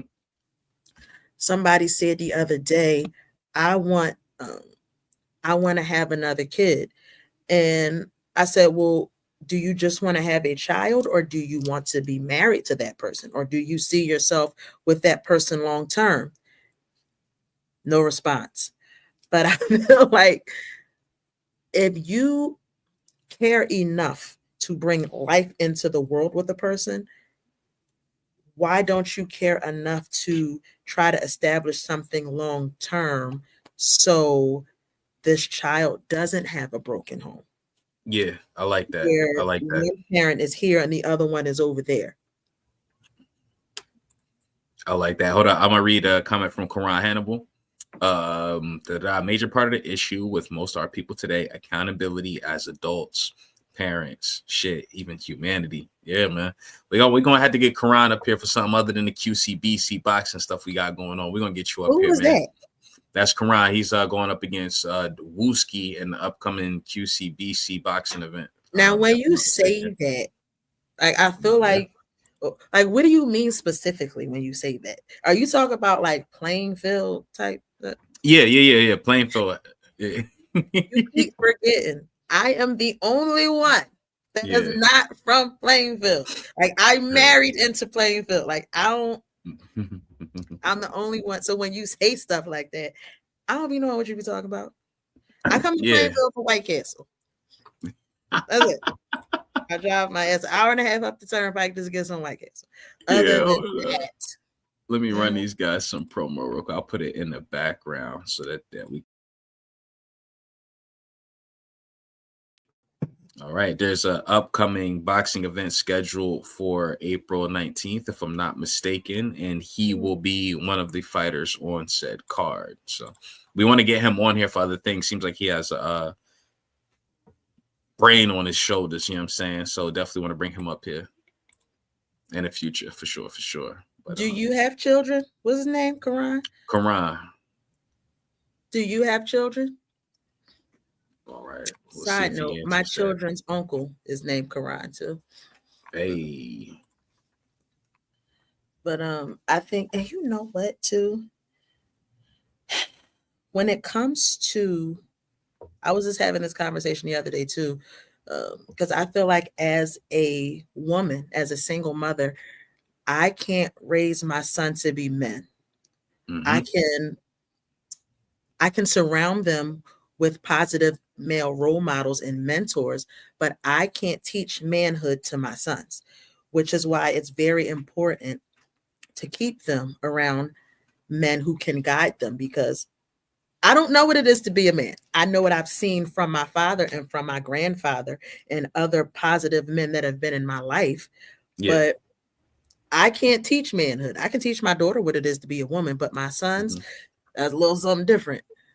Because I'm finding that my son will be 15 next month, and I just be looking at him like, yo, bro, like, what is wrong with you?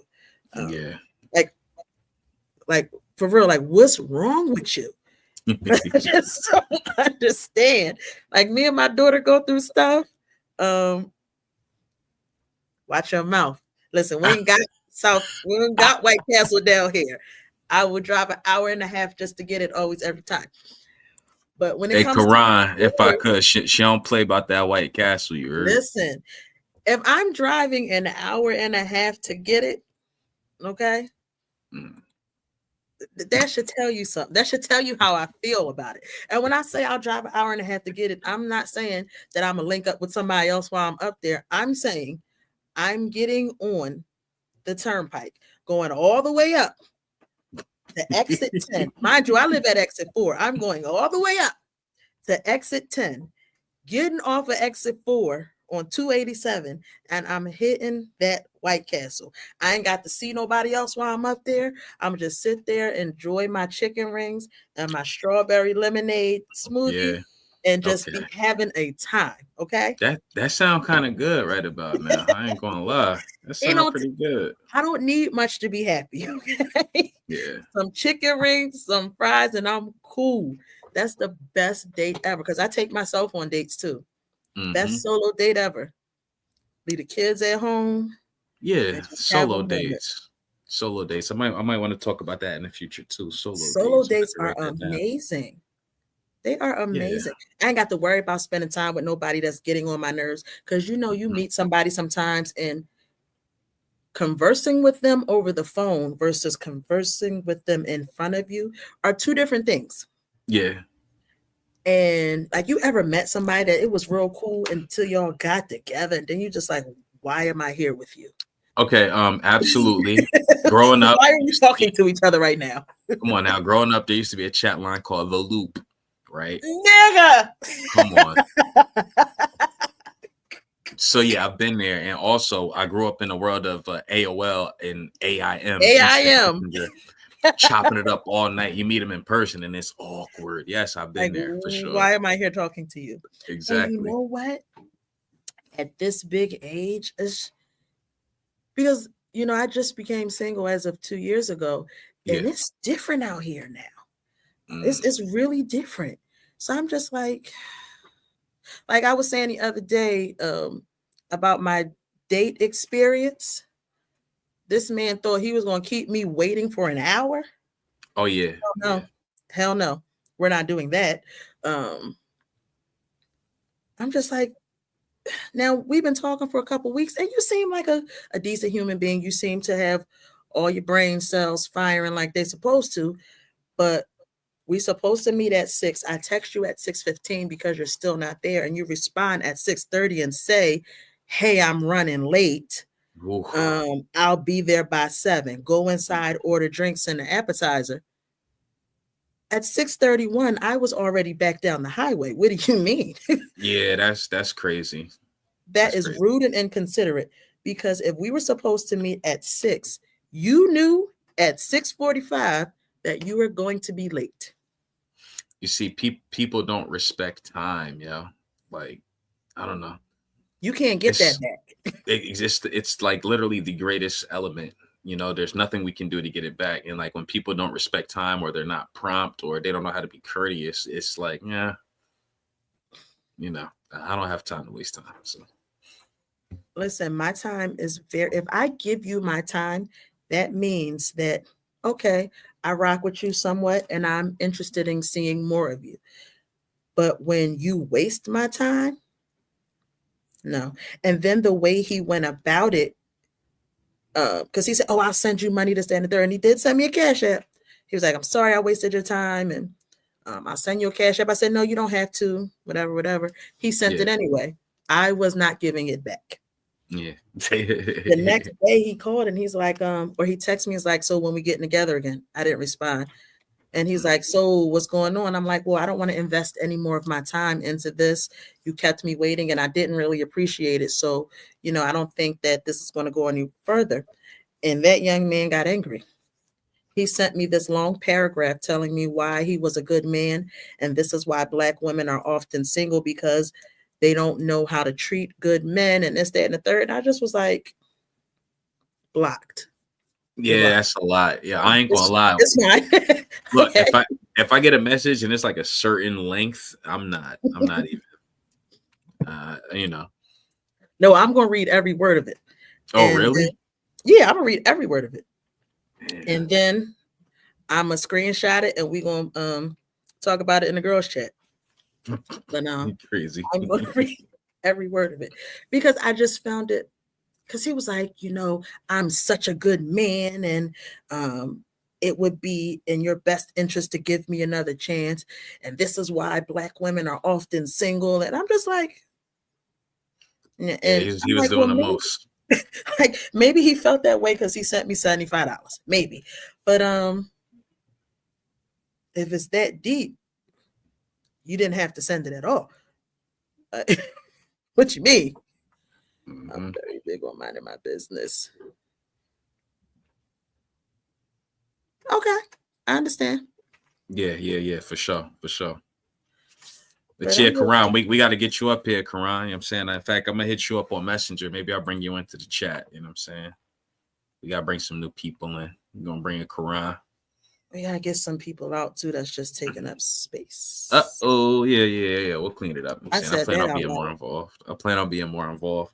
That's okay. But But yeah, I feel like we've covered what we needed to cover here. We had a good 1 hour, 45-minute mark. We knocked this out. This was good. I had fun. I really enjoyed this conversation. Before we go, we gotta do these black phrases. All we right, gotta let's bring do it a up. couple of them. All right. Okay. We'll start off with an easy one.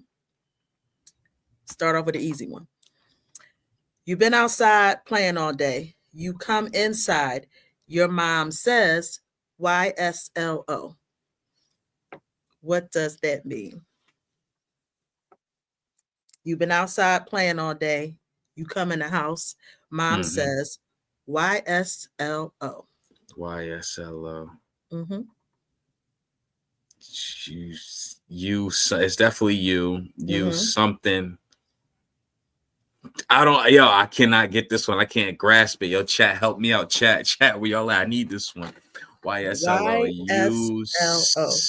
You've been outside playing all day. Mm-hmm. You come in the house. Your mom says, YSLO. And you know what? I think this is probably going to be our next Cash App giveaway. One of these phrases. Because I got a couple of them in here. I don't know why I can't get this one. I'm gonna be so mad when I hear it too. YSLO. You something. You can do it. I know you can do it. You should have something outside. I don't know. I can't get this one off the top, chat. I need help with this one. Let me tell you something. Your mother or your grandmother, you've heard this before. I know you have. Every black mother has said it. Come on, chat. Help me out. I was outside all day. You've been outside all day playing. And it's YSLO. You finally come in the house. Your mom says, YSLO. What does that mean? Your sneakers look. Now I don't know. I don't know. I don't know. Yeah. YSLO. After you've been outside playing all day. Oh, you smell like outside? You smell like outside. Shout out to Karan in the chat. Every little boy has heard that. Every black kid has heard that at some point in their life. Look, that's a fact. That's a fact. That's a good. Bring another one. Let's go. Let's go again. Come on. Okay, here we go. All right. Number 2. You put something down in your house. All of a sudden, you can't find it. I know my shit didn't just get up and walk away. Yep. Everybody gets that one. I don't know what it is about that. Everybody gets that one. That's fire. I love it. I'm loving it. Let's do another. Come on. Okay. I know my shit didn't just get up and walk away. Which one? This is fun. Oh, we could do an entire episode of these. This is fun. Your mom is ready to get in the bed, lay down, go to sleep, end of the night. She says, CTOMYACTD.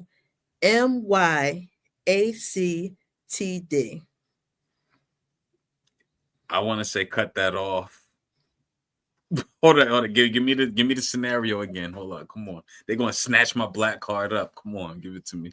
Your mom is laying down. She ready to go to bed. Mm-hmm. She calls you in the room and says, CTOMYACTD.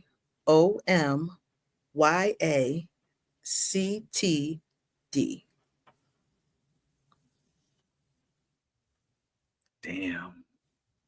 I'm gonna need help from the chat. Hopefully, my homie Karan is in here. He could throw me the alley-oop or something. This one's a little more difficult. Cut that off or come throw out.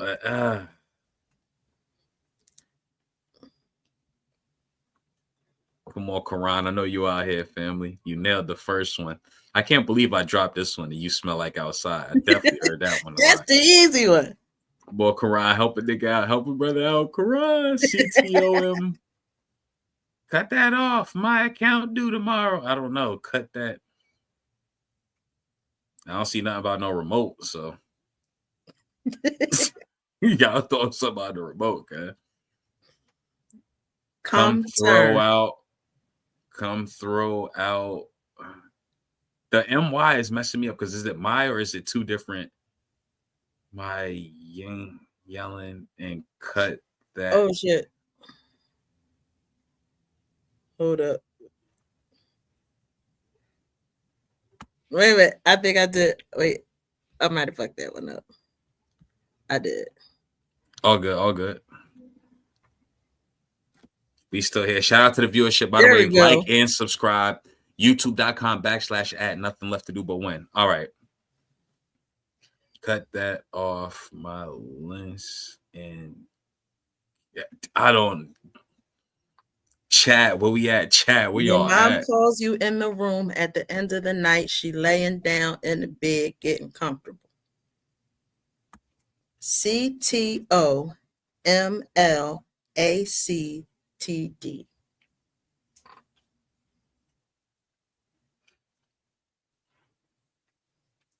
Come turn off. Come turn off my light and cut that down. Like, come turn off my lamp. I don't know, y'all. I need help. All right, what's this one? I want to keep the people bored. What is this one? Come turn off my lamp and cut that. Come turn off my light and close the door. Oh my god. Oh, my black card going to get yanked. All right, now I can understand not getting that one, but if you don't get this one, it's over. Oh my god, it's over. Your mom put that belt to your behind. Oh man. And you start acting a fool. SCBIGYSTCA. After you just got a whooping. SCBIGYSTCA. Oh my goodness. SCBIGYSTCA. Just got that ass whooped. Now sit, show, no. You could do it. I know you could do it. Were you a kid that often got your behind whooped? No. So this one might be escaping you. SCBIGYSTCA. If anyone in the chat knows this one, please bring it out. SCBIGYSTCA. The S stands for stop. All right. Stop crying before I get you. Stop crying before I get you. Stop crying before I get. Stop crying before I give you something to cry about. Yes. That is so good. Rashida, that is so good. Stop crying. You know how I knew when I was an adult? Oh, you know what? Let me throw this last one in here. Yeah. What did he say? He said you stretching these motherfuckers out. This is the last one. This is a good one. Because this, when I said this, I knew that I was an adult for real. Like I had been waiting my whole parenthood to say this.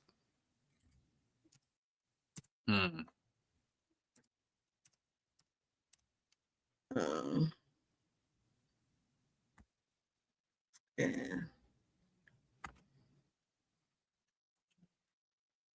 You telling your kid, stop playing with me. Mm-hmm. Stop playing with me. I'm not one of your little friends. Listen, I said that for the first time and I felt grown, okay? I've been parenting for 18 years. And when I said that, I said, damn, I'm grown now. Yes. Yo, I'm I love grown this. now. Yo, I ain't gonna lie. I love that. The black freeze, we're gonna bring that back. That's gonna be a staple here. That is amazing. That's definitely going to be that's gonna be our probably our next cash app giveaway. Okay. So moving forward. Yeah. Moving forward, like what I've done on the last ladies night episode, one of our Cash App giveaways was one of the answers to a question I asked the ladies, and it's one of the clips that I've posted. So moving forward, that's going to be how we do Cash App giveaways, old clips and things like this. Okay. This Yeah. is fun.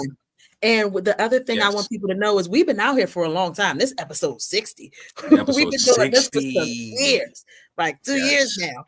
Yes. So Yes. we have clips upon clips upon clips. We have, let me tell you something. I be having a good time with y'all. I've made some of the best friends through this platform. Friends have become family. I absolutely love y'all because we've been doing this for quite some time now. Yeah. Yes. We really have. So we get on here, we laugh, we joke, we act the fool sometimes. We have enriching conversation. We have a little bit of ratchet conversation, but in all of it, we have a good time, and the content is interesting to say the least. Like the last Cash App giveaway question was, I asked everybody this question. I really liked him until he, and Charmaine's answer was the funniest. It is probably the best clip of the 2 years I've been involved. I have never heard a better answer or a funnier answer to anything. It's the best response I've ever heard. If you want to know, that clip was from Ladies Night Volume 5. Mm-hmm. The question I asked was, I really liked him until he, and Charmaine's response, best response to any question ever asked on this platform, in my opinion. So yeah, that was a good one. Do you remember what her response was?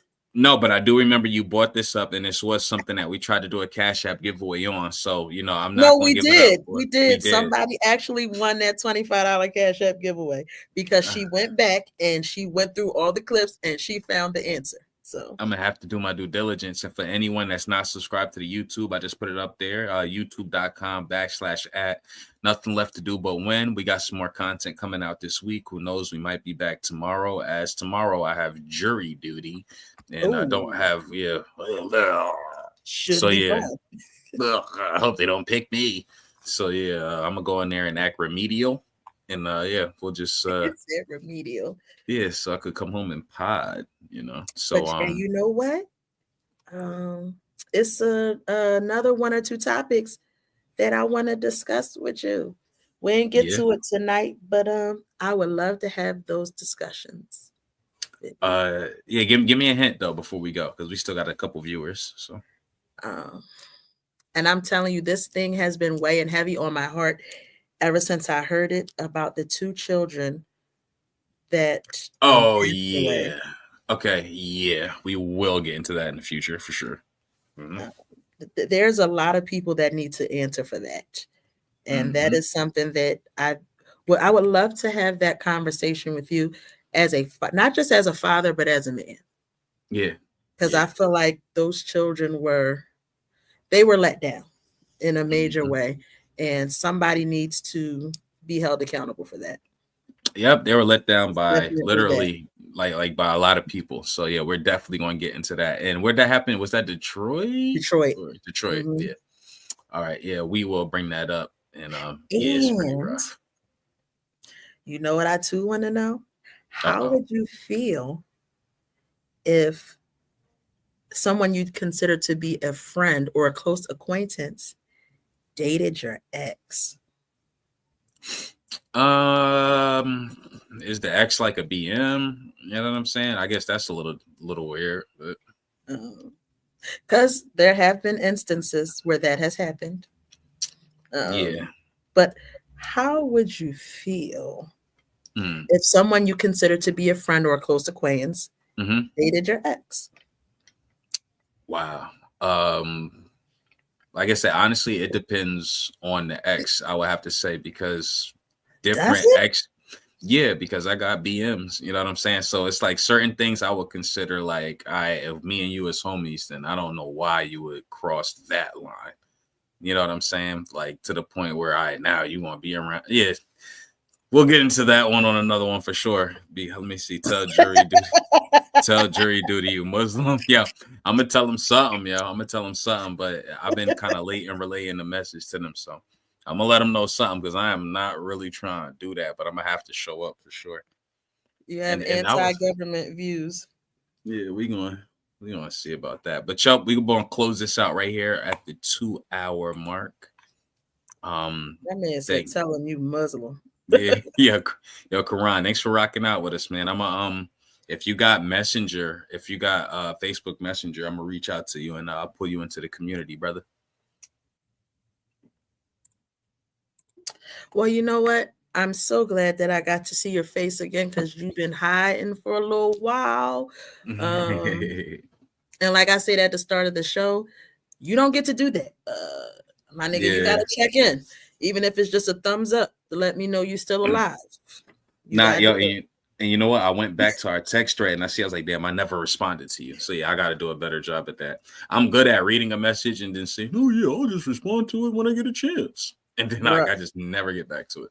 So you know what I do to keep that from happening? When I read it, I will just swipe over and leave it as unread so I remember, because that little dot at the bottom pissed me off real bad. So I'll have to respond. Well, all right. Anything else you want to tell the people before we go? Sure. Make sure that you are checking in on your friends and family. Make sure that you are doing mental health checks. Make sure you are checking in with yourself. Check in with somebody if you know that you are not feeling up to par, even if it's not that serious, even if you've just been feeling a little sad lately. Check in with somebody. One of the worst things to do is to be feeling like you out here by yourself and you don't have nobody or nowhere to turn to. Check on your folks. Make sure you are checking in with somebody so people know that you're good. Don't forget to do it. And tell the people that you love that you actually love them. Say that shit out loud. Let them know. Yeah, let them know. Give them their flowers while they're here. Don't wait until people go on to talk about how much you loved them and cared about them and how much you lying at my funeral, okay? Yo, for real. You ain't checked on me in 3 months, but oh no, my best friend, I love her so much, nigga. Go to hell. Where I want no one capping at my funeral either. Maybe that's why we need to have that living funeral discussion. We'll get into that next time. But without further ado, this has been Nothing Left to Do But One podcast, episode 60. With Chaotic Flame and Rashida Renee. I'm going to end this one with a beat that I never really named, but it just reminded me of like Ice Spice or something. So I'm going to play it. It's called Riot. So thank you, Rashida, and I'll catch you on the next episode. Take care. Love you. Love you too. Take care. All right, good people. I appreciate y'all reaching out. This right here is Riot 2A, produced by Chaotic Flame.